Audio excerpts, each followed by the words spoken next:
And those two met yesterday at Dens Park, and after a rare win last weekend, Jim Duffy had the luxury of being able to say same again. This the team which beat Inverness Caley Thistle last Saturday.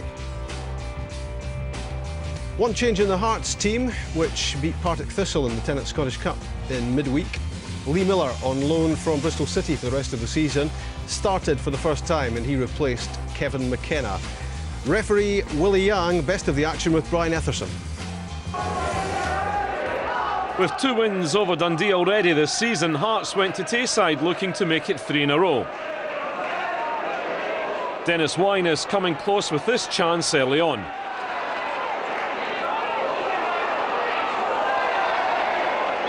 Wyness did well to get beyond Lee Wilkie, but just couldn't keep his shot down. With a 2-year extension to his current deal in his back pocket, Lee Wilkie pushed forward to help set up Fabian Caballero.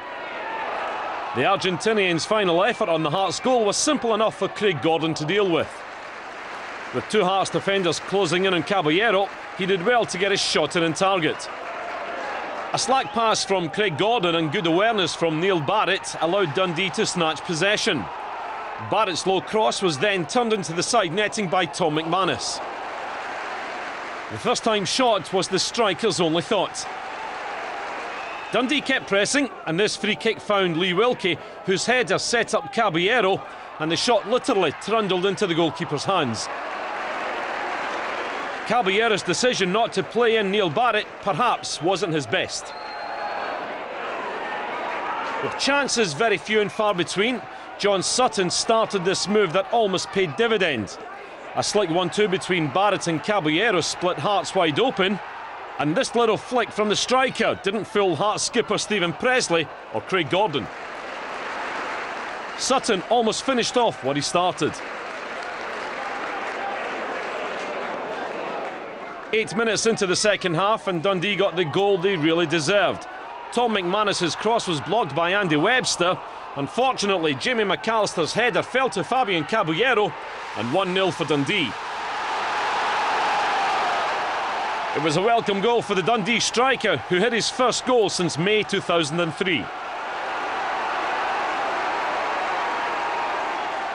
1-0 lead is fragile at the best of times, and Jim Duffy's side knew a second was required to try and put the game beyond the visitors. Stephen Robb was then allowed to exploit the space provided by Hearts, and his direct approach tends to trouble the opposition. However, he just couldn't put the icing on the cake with his final shot. Hearts boss John Robertson will wonder as to why Robb was allowed to advance at will and then get the shot in on goal.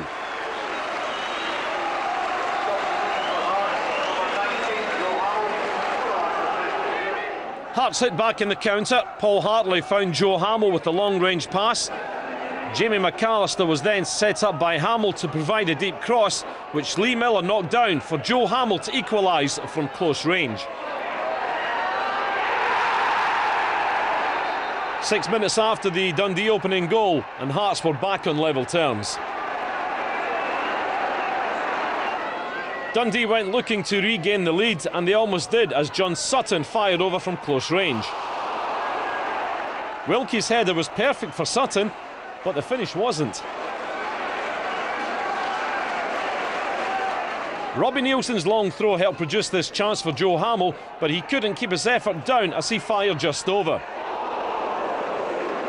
Barrett's header fell to Hamill, and his volley just wasn't close enough. With time running out, Dundee looked for one final effort to grab a late winner. Caballero did well to find Scott Robertson. He combined with Steve McNally. His cross was met by John Sutton, who couldn't keep the header on target. As Dundee went looking for back-to-back wins, Dundee manager Jim Duffy reluctantly settled for the draw.